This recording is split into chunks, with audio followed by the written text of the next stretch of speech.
Hey, what's going on, everybody? Welcome to another edition of the Talking to the Dog Benfica Podcast. A happy one, if I may. First win of the season. So we're here, episode number 169. With me tonight, Mr. Neil Fernandez. Hasn't been here in a while. What's going on, Neil? Hey guys, thanks for having me back on. Always a pleasure. That's good. And our man on the scene, Cristiano Oliveira, who's actually in Aveiro right now. What? He will be at the game this weekend, so we're looking forward to his perspective from the game. What's going on, Cristiano? What's going on, guys? How's everyone doing? Good. Portugal's good? I want to apologize with the echo, but it's the best I could do here. Try to find some Wi-Fi. Trying to keep up to date with you crazy-ass Benfiquistas, and I got to do what I got to do. But, yeah, everything's good, man. Portugal's beautiful, man. You know that. I don't have to tell you about that. Yeah. Well, at least you're doing better than Steve, who's, once again, can't be on. He has some issues getting to an internet connection or whatever. So, anyway, he's out again this week. Hopefully he'll be back next week. Before we get things going and on a serious note,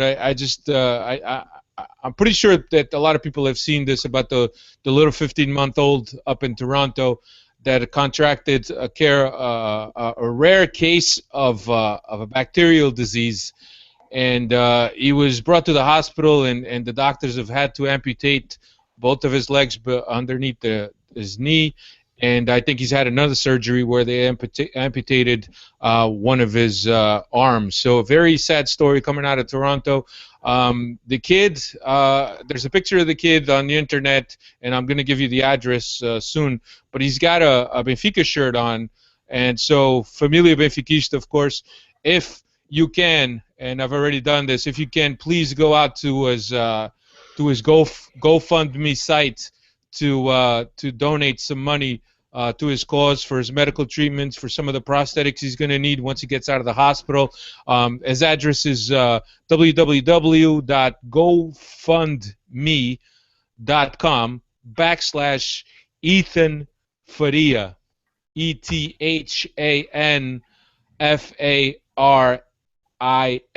Ethan Faria. So a very Portuguese name there. So go out there, donate $20, whatever it is, so we could support his cause, and a very tragic story coming out of Toronto that we wanted to show our support for.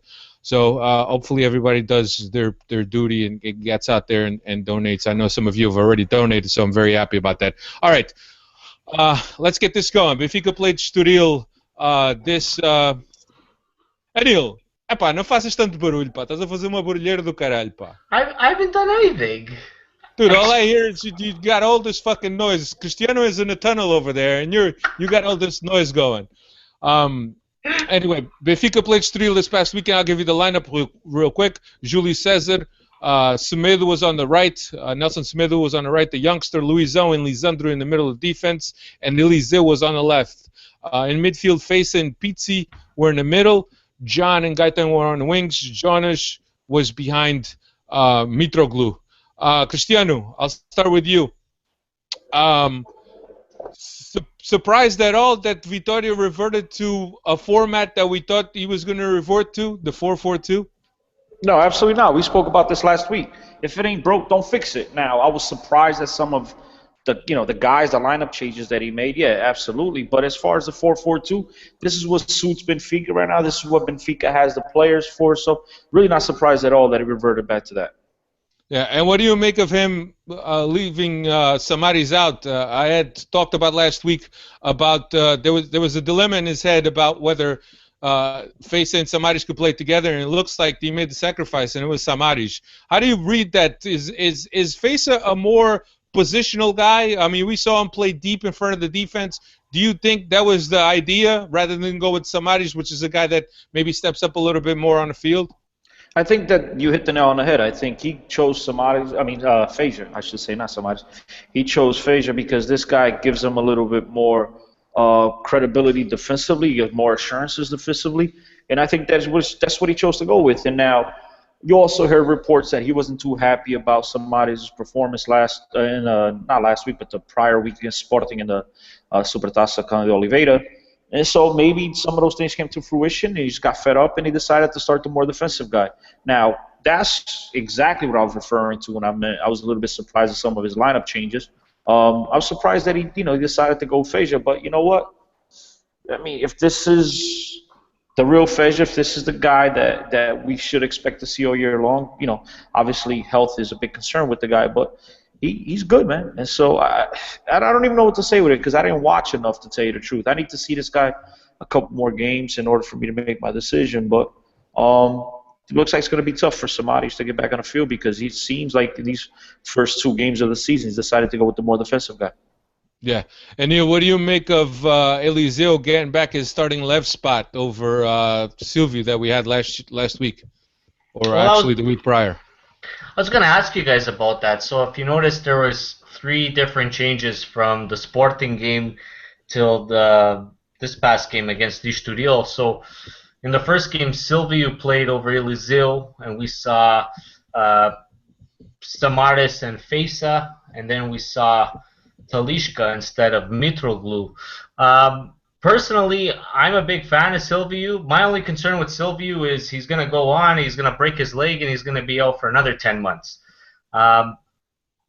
Eliseu, we criticize him. I know Cristiano refers to him as Pop Seco, but he's got that wicked shot that we saw during the game. I don't know. Do you guys think the lineup that Vitoria placed in the Sporting game is our best 11, or was this sort of like he's still feeling out the squad, or he's going to play this squad in the Estoril game more often in the lesser big games? What do you guys think? Well, I think that for me at least, and I guess I'll let Cristiano go also, but I think that he's got to play to the strength of the squad. And one of the strengths is obviously Jonas, and Jonas can play by himself. So I thought there was the right choice to go with Jonas. I also thought that the Pizzi choice over Samaris was good because Pizzi is the guy that carries the ball forward, and I thought that was a good choice also. He has to play to the strengths of the squad. Cristiano. Like we've touched on this before, man. I kind of want to get over this Sporting game already, but since Neil asked about it, I think, like I've mentioned before, I think that JJ won that game in the press conferences leading up to that game, and it was all about mind games. And there's much that's been made about these mind games here in the media here and the news outlets in Portugal. They talk about that every single day. Last night, I mean, every channel I put it on, that's exactly what they were talking about, these mind games. And I think a lot of it had to changed up the line, changed the formation, changed the system, just to try to get back at JJ that I could do this on my own. It wasn't you that created this team, and I could do this on my own. I got my own ideas, I got my own tactics, and obviously it backfired. So I don't think that was the best 11. I mean, maybe player for player, because obviously there's many of you that can make the argument that Samaris belongs in the Benfica starting 11, but then there's other guys in that starting 11 against Sporting that have no business being in starting 11. So to me, I didn't like the changes. So I guess ultimately to answer your question, Neil, no, that was not Benfica's best 11. Fair enough. Yeah. And Cristiano, another guy that seems to be the guy of the moment, Nelson Semedo. We saw him in New Jersey. We also saw him a little bit of him in Connecticut, but in New Jersey, I recall you and I both. He didn't play in Connecticut. I think he played very little. No, he made his debut against the Red Bulls. That was his first team debut. It was in New York against the Red Bulls. I'm sorry to cut you off, but I'm like 99.9% sure that he didn't play in Connecticut. I think you're right. And look, the talent is there, but let's not get too high on this kid because he still has a lot to go. But definitely the raw talent is there, Cristiano. What do you think? He does. But you know what? These 2 games, he's shown that at least going forward, the guy's a very good attacking midfielder. I mean, the defender, I should say. Let's not forget from the reports about this kid when he came to Benfica. Suppose he came over as a number 10. He was a midfielder and then converted him to a right back. So obviously, no surprise that the kid has got magnificent feet and he knows what to do going forward. As a defender, yeah, he's still a liability. You saw a lot of the attacks from Leiria this weekend going down their left side, which is Benfica's right side, I should say. And he still, lacks some experience defensively, but obviously it's something that I expect the coaches to work with. And right now, I mean, all signs point to him looking good, and he has looked good. He scored obviously his first goal as a professional this weekend, and so I expect him to start. I expect him to keep going forward unless he obviously drops off a lot. Yeah. Go ahead, Neil. I was gonna say, looking at that game, like as great as it's great seeing Jonas and Gaetan and Cesar and like all notable mentions, but that kid, he's gonna remember that game for the rest of his life as the first game that he ever scored. Like, what a moment for that kid. Again, a kid, but he's actually 23 years old, so he's on the verge of becoming a man. But at 23, most would argue you're already a man. My only concern is, and I don't doubt the kid's talent, is going into a long season that Benfica has with UEFA coming up, Portuguese Cups, etc., etc. Will this kid be good enough, suited for the right back position, or do we have to go on the market and get a fullback before that transfer window closes? What do you guys think? I don't think we get a fullback, especially when we have Almeida and Silvio that could both play at that position. I think it'd be a waste of money. And I think the fact that he's a young kid, you should be able to last perhaps more than any other player on the squad. You should be able to endure, because as a young kid, you could bounce right back. Your recovery time is much less than an older guy such as a Luizão, such as a Jonas. Such even as a Pizzi, if you want to say that. But as a young kid, you're ready to go. You're ready to play every 3 days, and you don't even feel it. So I don't doubt that, Alfred. I'm sorry to cut you off. I don't doubt that, but I'm worried the lack of experience on the first team. Like, I don't know. Like, I feel First of all, he's 21, not 23. Second of all, to answer your question, if Benfica should go on the market and buy another right back is absolutely ludicrous, because not only has this kid proven so far through the first 2 games that he absolutely could play on this team, but not only that, he deserves to play based on his 2 performances so far. And if worse comes to worse, you still have Andre Almeida, you still have Silvio. So Benfica has more than enough, quality players to play at their right back position. If they are to go back on the market, go and invest in other positions that are right now of more need than the right back position. Chris, do you think he's good enough to represent Benfica Champions League, or do we go with Silvio or Almeida? Like, one thing's for sure, we won't know until we see him play at the competition. Right now, he's looked good. So I can only go based on what I've seen so far. And based on what I've seen, I don't have any doubt that the kid could play. Every player at some point lacked experience. I don't care who you are, Cristiano Ronaldo, Messi. You lacked experience. You get experience by playing. So, if I'm Benfica, I throw him out there and see what I get. And hopefully he keeps up these good performances and he only gets better from here on out. Yeah, I have to agree. And I think that this kid kind of epitomizes what it is as a young player to be given a chance and grabbing that chance by the horns and taking full advantage of that chance. I mean, we've seen plenty of guys having chances such as Nelson Oliveira and other guys and not really have become anything. But this kid has grabbed the chance by the horns, and he's there. He's there to stay. And he's got a lot of shortcomings. Defensively, he's not the best. I admire his courage offensively, where taking guys on and making the runs and going up the wing and taking making a run into the final third. I admire all this confidence. But defensively, he's still got a lot of work to do. But let's not forget, JJ turned Melgarejo into a left back. He hadn't even played at left back, and this kid already has experience playing at right back, and he played for Benfica throughout the whole season, minus perhaps 2 or 3 games in the final run of that championship. Melgarejo played left back, and we were pretty happy with him. So there's no doubt in my mind that this kid could actually do something for himself, but he just needs to remain humble, keep working, and he's got to learn as much as possible in order to feature for this Benfica team and to be a star for this team. That's what I think. So far, man, listen, I haven't seen any signs that he's not humble, that he's not willing to work hard. Everything I've seen so far has been nothing but positive. So until he goes up there and he screws up royally, I mean, I'm going to have to throw him out there every single day. And hopefully the kid improves, and that's your right back. There's no need to go and invest money in bringing another right back at this moment. I agree. But Neil, turning our attention to the game. First half, not the best half by Benfica. What did you think? Did you think that we would eventually come out of this game with the win, but perhaps not by 4-0? But the first half was a little shaky. I didn't think we were going to lose. It's just watching that first half, I didn't think they were going to score. I just thought it was be one of those games where it was target practice. They were going to keep shooting and shooting and shooting, and they just wouldn't be able to score. But, like Eliseu, Olajan, Pizzi, I didn't think they were contributing factors to the game, and most of them were subbed off, except for Eliseu.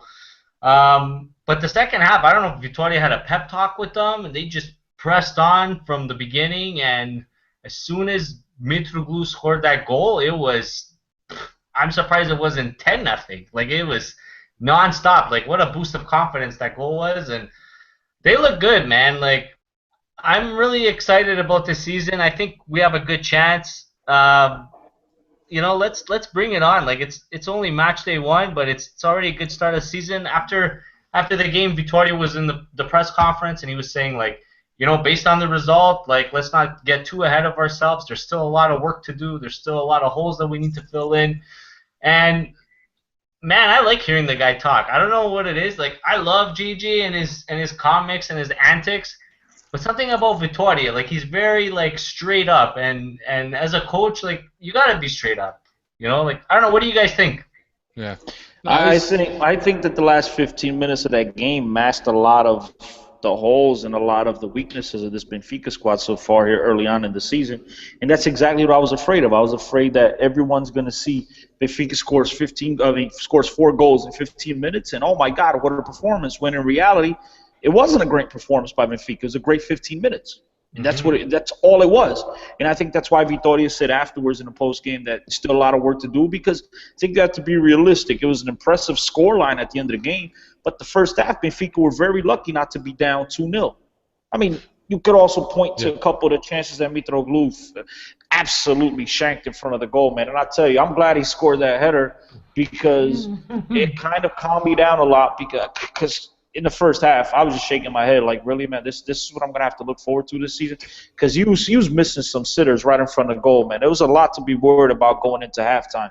Now, I'll give Rui Vitoria some credit here. He saw that Benfica were lackluster in certain positions, and when he made the 3 substitutions, and in particular, when he brings in the kid Andrade, okay, which to me, he changed the game. He came in with a whole different energy. He came in with an idea, unlike Olajan, who gets the ball, tries to slow down a lot, holds the ball. Andrade comes in playing one touch, playing very simple, got fouled a handful of times, and to me, he changed the game. So I have to give credit to Vitoria for bringing him in, because it's a kid that never really got any playing time last year under JJ. All of a sudden, he comes in and he makes a huge difference. So my hat goes off to Vitoria, but as far as the game as a whole, not very impressive to me. All that was impressive was the last 15 minutes. Yeah, that's the one thing that I wanted to talk about, Cristiano, and that was another thing that we also spoke about as far as what the performance was going to be like in this first game. And we both said that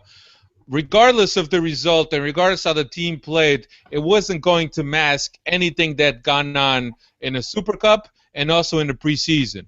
But the one positive that I take from this is, and as you've mentioned, is Rui Vitoria making the changes that he needs to make, and those changes directly impacting the game. Whether it was Andrade with his verticality and his simpleness, the way he was playing, or even Talisca, who was given a little bit more room, was also releasing the ball a little quicker, getting rid of the ball.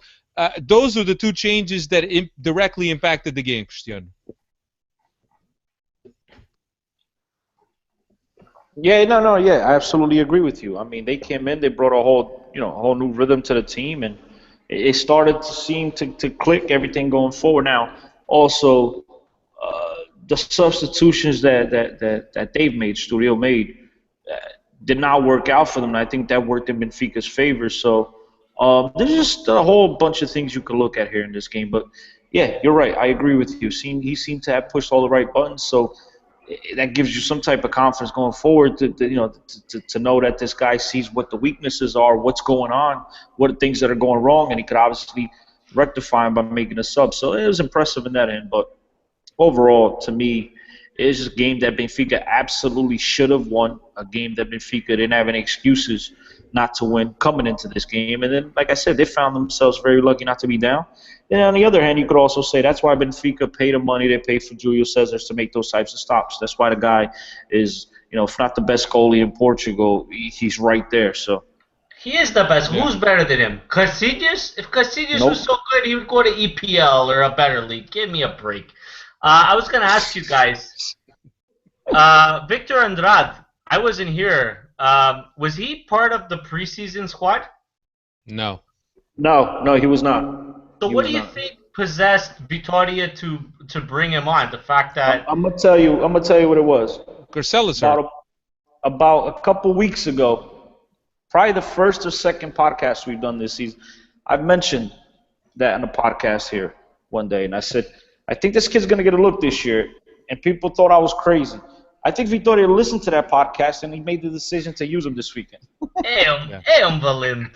I think that the fact that Carcella was hurt had a lot to do with it. But hey, that has throughout history we've seen these opportunities come up for these kids and them taking advantage of it. And that's another kid that took advantage. But Cristiano, you mentioned Julio César, and we're talking all the time about going to the market, buying this guy, but buying that guy. But Julio César, the stops that he made this game. Oh yeah, he's absolutely out of this world, and you don't need to go to the market for a goalie, that's for sure. No, absolutely not, I mean, and I think I've said this before. When I initially heard about Casillas coming to Portugal, I was kind of a little sour, because this is a guy. That's fine. He might be boring, but the one thing he does, he brings a lot of attention and notoriety to the Portuguese league and to Futebol Clube do Porto. And so then for a second, I look back and I say, wait, what the hell do I need Casillas for? I got Julio César. The guy is an exceptional goalkeeper, regardless of what his age is. I'm surprised that Brazil still hasn't called him back, because right now, I mean, you can't name me another Brazilian goalkeeper that's playing at the caliber level, that's playing where this kid is at, where this guy is at the moment. To me, he was a difference in this week, and he was the reason why Benfica were able to turn this around and win the game. It was because of those huge saves that he was able to pull off. Yeah. So 2 goals by Jonas, 1 goal by Mitroglou, and 1 goal by debutant Nelson Semedo, 4-0 for Benfica. I don't want to move on from this game without saying that you can't take much away from Estoril, and as Cristiano has said, they could have been 2-0 in the first half, and they were very courageous in the way they set up.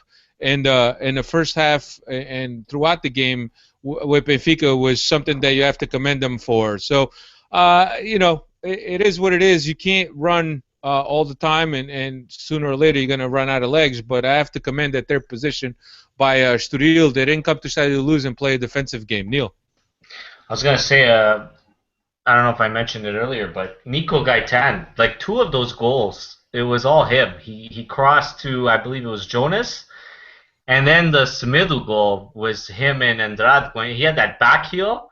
It just shows like the quality of how sick he really is. And the thing is, I'm starting to think, Alfredo, like I know you said that he's going to go, and part of me thinks he's going to go, but because the clause is something like 35 million, I can't see anyone paying that clause from now until the end of August. I don't know. Yeah. What do you guys think? I think that he'll go. To me, it just looked like a guy that was playing for a contract, to be honest with you. Whether it's from Benfica or from somebody else, the guy just seemed very determined right off from the get-go. And we see all the time these guys that are rumored to go elsewhere, there's a little drop where their focus is not there. But Nico Gaitan is just he just looked like he was at mid-season form for me, Cristiano. I don't know if you saw the same thing. Man, Nico did exactly what we've come to be used to, or what we come to expect of him over the past couple of seasons. To me, it wasn't whether he's trying to play for a new contract, he's trying to leave, he's trying to stay.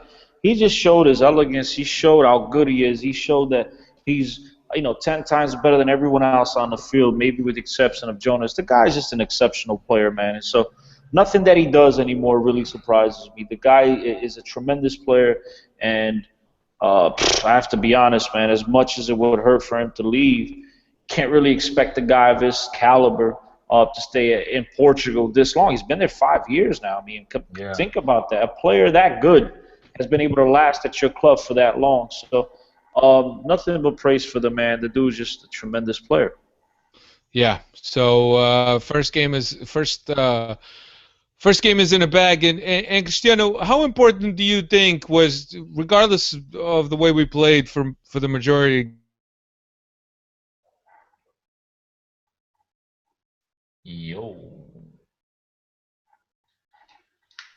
I mean, I'm gonna answer. I think I know where he was going with this, and to answer your question, Alfredo, I think it was a huge, very important 3 points for Benfica.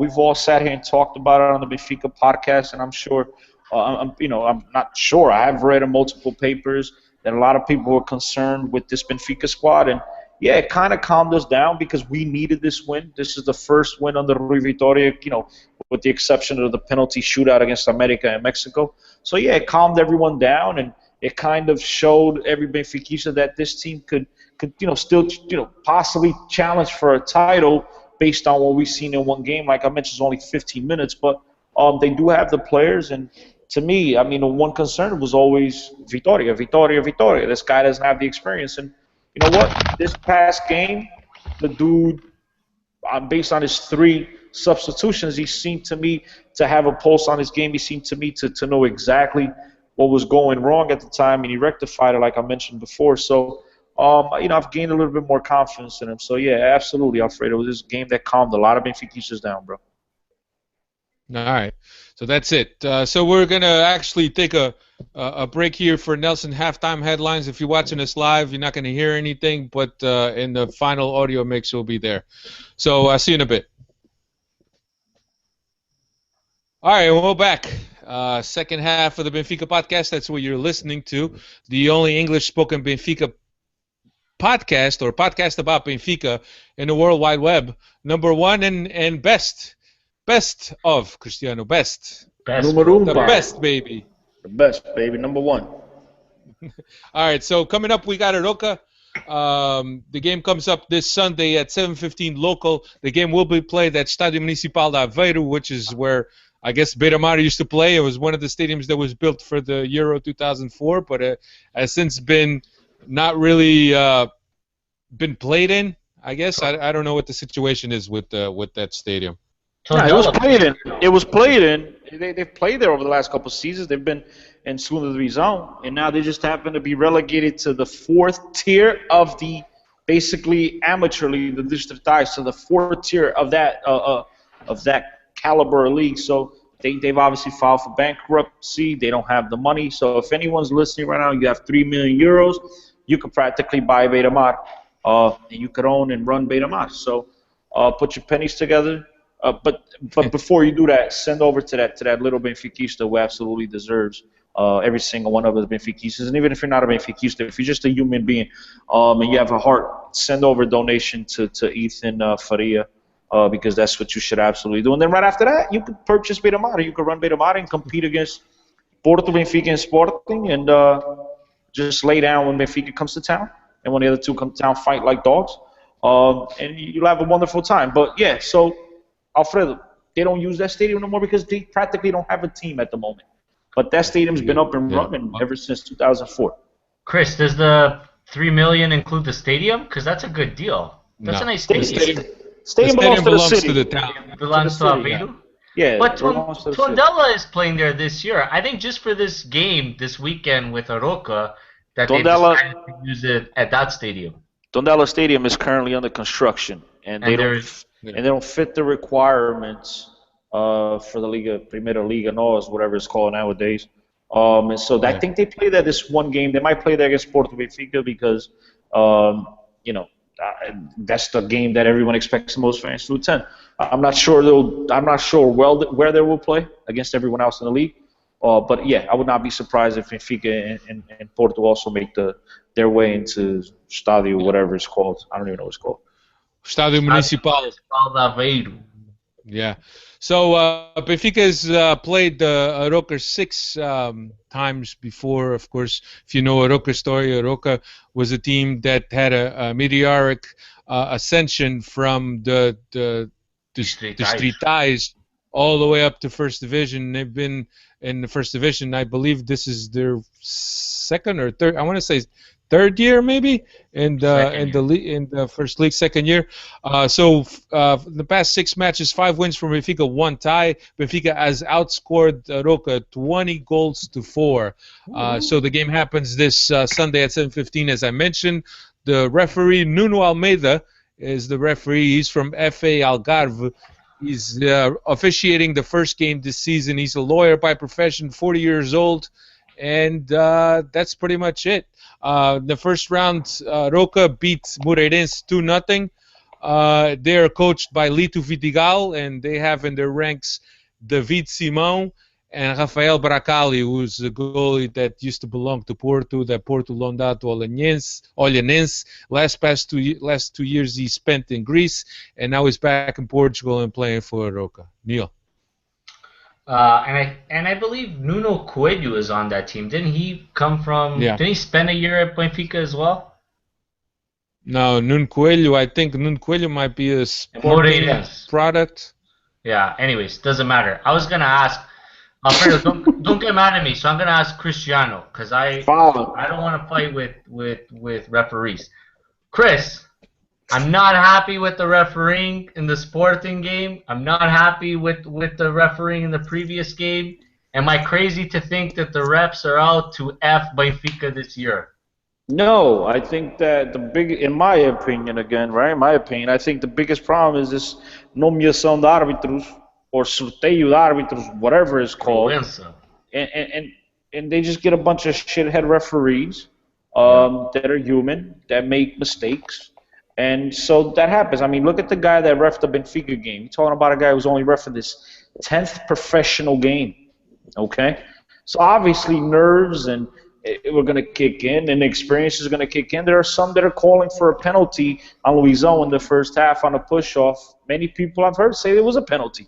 So maybe a more experienced referee would have called that a penalty. We just don't know what the hell's going on with these referees. I'm one to think that you should have the nomeação. You should nominate the referees. Obviously, the better referees for the better games, and let the other not-so-good referees gain experience by refereeing the lower-level games. So that's what I think. I don't think it's anything in particular to screw to F Benfica, Neil. I just think it's human error. These guys are human. Isn't Proença part of the referee committee in Portugal now? And we all know how much he loves Benfica. Proença is the president of the league. Yeah, the president of the league. Of the arbitros. Proença is the president of the league. The league or the arbitros? The league. Vitor Pereira is still the president of the Conselho de Arbitragem, but Proença is now the president of the league. He beat out Luís Duque for the presidency, so he's now in charge of the league. Jesus Christ. So take that as you want. But Cristiano, I know you're going to be at the game with Mr. Patrick Kendrick. What are you looking forward to this game? I'm excited to go to my first ever game at Estádio Municipal de Aveiro, or whatever else it's called. I'm excited to spend some time and finally get to meet Patrick in person.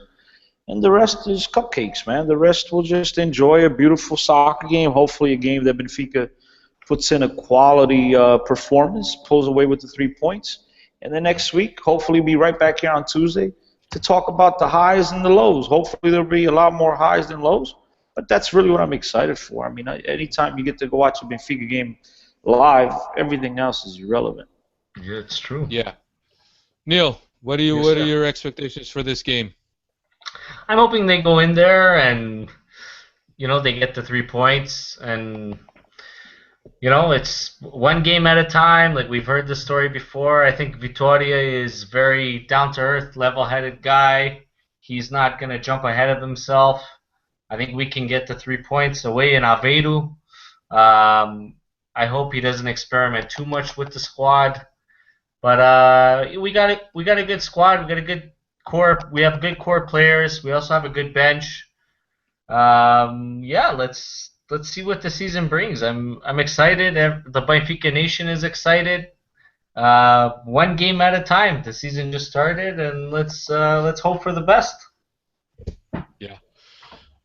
Yeah, so we'll hope for another win this Sunday. I don't think Vitoria is going to be making too many changes to the team that played against Estoril. Like we said here, if it isn't broken, don't fix it. So, but I'm expecting for him to line up the same team, with the exception maybe he'll switch off Fesa for Samaris. Maybe he'll give somebody some time. I don't know. I'll be curious to see if that change happens. Cristiano, what do you think? Do you think same lineup? I think you'll see the same back four. Obviously, JC, the same back four. I think you will see Feja all over again. But the only change being maybe Vitor and Andrade stepping in for Olajan. I think everything else will be right exact as we saw this week. Good call. What about Jardel? Is he ready to play, or do we go with Lilu? Well, if Jardel is healthy, I think he gets right back in there. But Lilu has absolutely shown that he is not a liability back there, and that he can step in for either Luizão or Jardel and do an excellent job. Right. What do you think, Alfredo? Did you like Lilo's performance in the first game? I thought he did very well. Didn't show many nerves, and it was at the height that we expect him to be. But again, when you have Luizão next to you, it's not the same as having Jardel to you. And when I say that, it's because you have Luizão that's directing you, that's giving you instructions, that's telling you step into this space or slide over to the right or slide over to the left. So when you have a guy next to you like Luizão, who's had years and years of experience and is familiar with the way the team works, I mean, that helps out a lot. So don't get me wrong. I thought Luizão did well, but I thought that the fact that Luizão was a presence in the middle of defense is also a calming presence to the back line for me, at least. So cool. Yeah, Cristiano, you've been in Portugal for a few days now, and the very latest topic is this whole thing about Benfica suing JJ for 7.5 million for apparently a breach of contract. From what they say, Benfica says that JJ started working for Sporting before he terminated his contract with Benfica. So Benfica is suing him for breach of contract and is claiming for themselves 7.5 million. Of course, the news first broke out that Benfica hadn't paid JJ for the last month of his contract. But then again, if he wasn't working for Benfica, if he wasn't at the Seixal or even working, how could we have paid them? Cristiano, I know that you're in Portugal, reading the papers, hearing people talk. What's the whole feeling there around this whole situation? I mean, the whole feeling, unfortunately, is everyone's saying that Benfica is crying sour grapes because he's no longer at Benfica. And a lot of people are just saying, let the guy go, let him let him coach who he wants to coach. But I'm totally on the opposite side, and it has nothing to do with the fact that I happen to be a Benfiquista. I just happen to think that the law is the law, and by the law, his contract ended June 30th.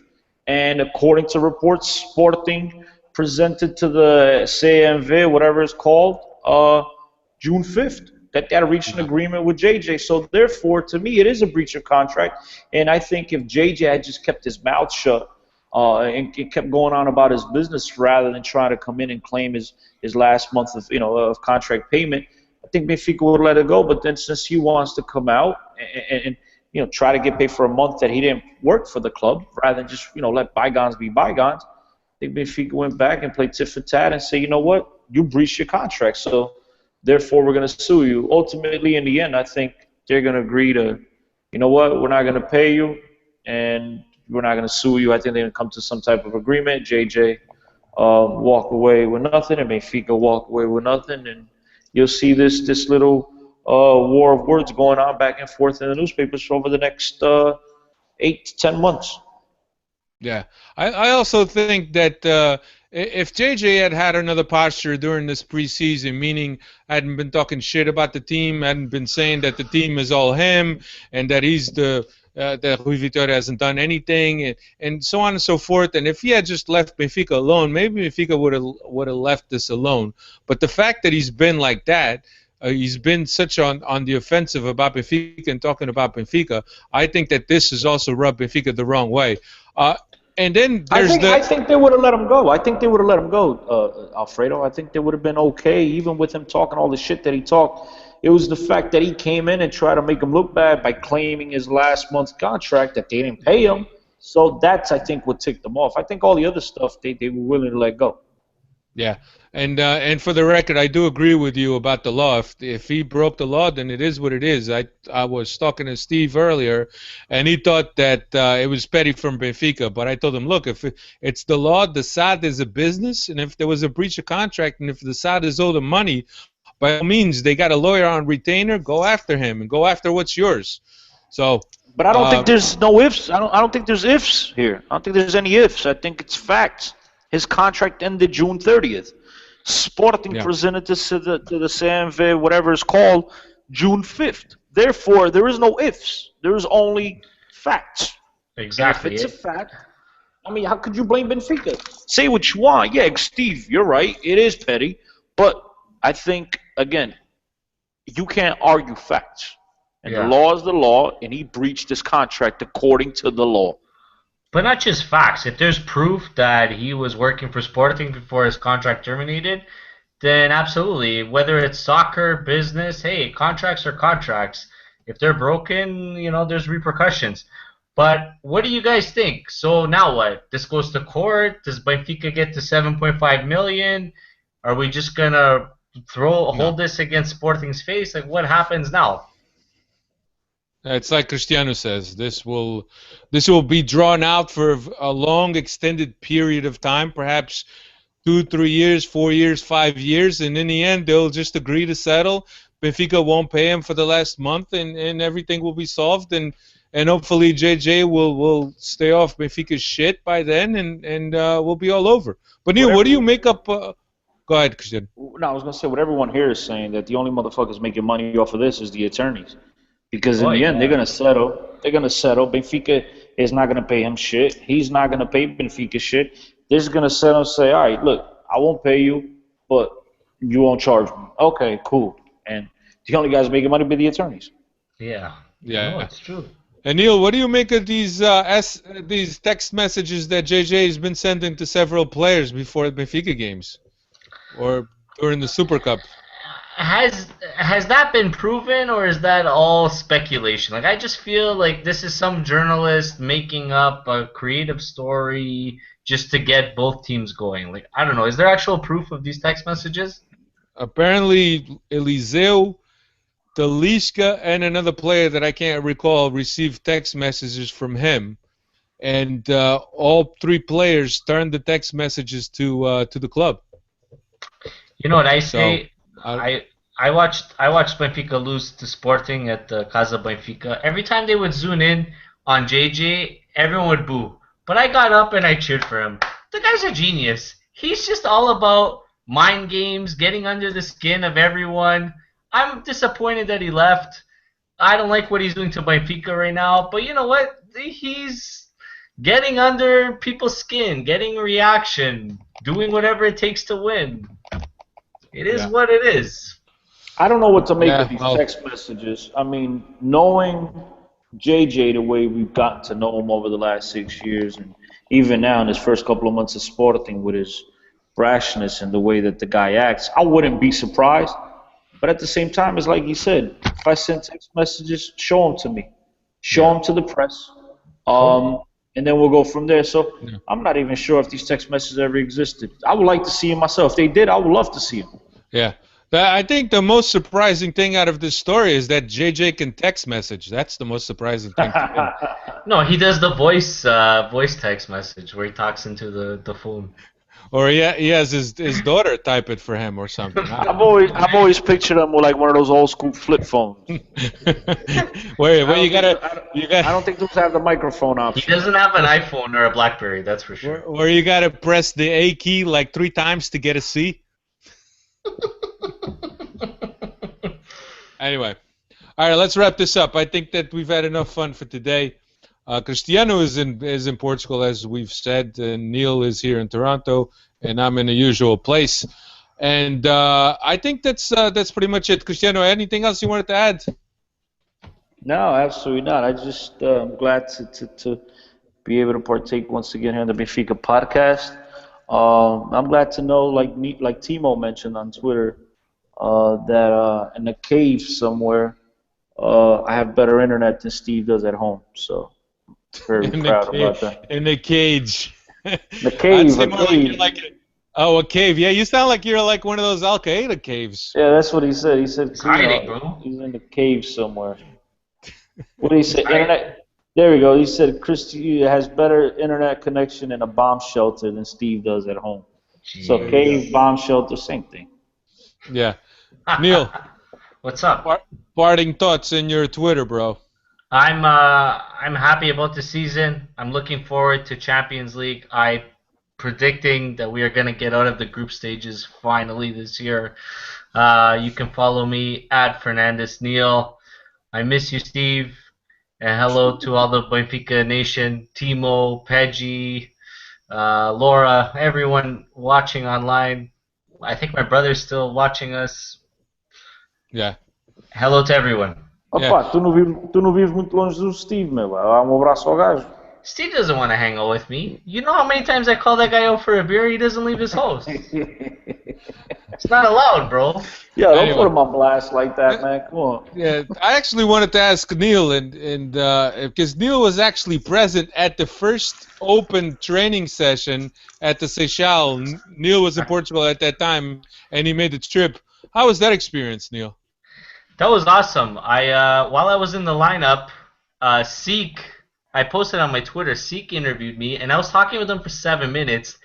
And what pissed me off was I made all these intelligent comments, but their whole gimmick with the storyline was, and many people traveled from afar to witness Benfica's preseason, and they cut out my whole spiel about Vitoria and Jesus and Maxi, and all the clip showed was, where are you traveling from? Toronto, Canada. That was the only part of me that was on the news. But it was cool. I got to meet Bartbush. I took a picture with Bartbush. It was awesome. Neil, did you ever think that your comments weren't so smart and intellectual to anyone else? Maybe listen, my Portuguese is, as the Portuguese would say, espetáculo. So they had no reason to edit me out. But whatever, it is what it is. I don't run Seek. I don't know what goes on there. Yeah, I don't either. So, but I would love to have seen the whole thing unedited. I think it would have been good. All right, guys. Cristiano at 10CO10. Cristiano, how long are you going to be in Portugal for, bro? Bro, till the 9th. I'll be here for a while. All right, so Cristiano is going to catch the game at Arouca, and then he's going to bounce. Hit me up if you come to the game in Aveiro. I'll be in Lisbon next week, and yeah, so hit me up. We'll meet up. Yeah, and next week we're going to try to bring in Patrick Kendrick so he could tell us about his adventures with Cristiano. I know that those are always eventful. At Benfica Podcast is where you can find the Twitter for the podcast. Also, planetbenfica.co.uk is our friends over there. And again, GoFundMe.com/Ethan Farias to go donate for that little boy's little cause, as I've mentioned here in the beginning of the pod.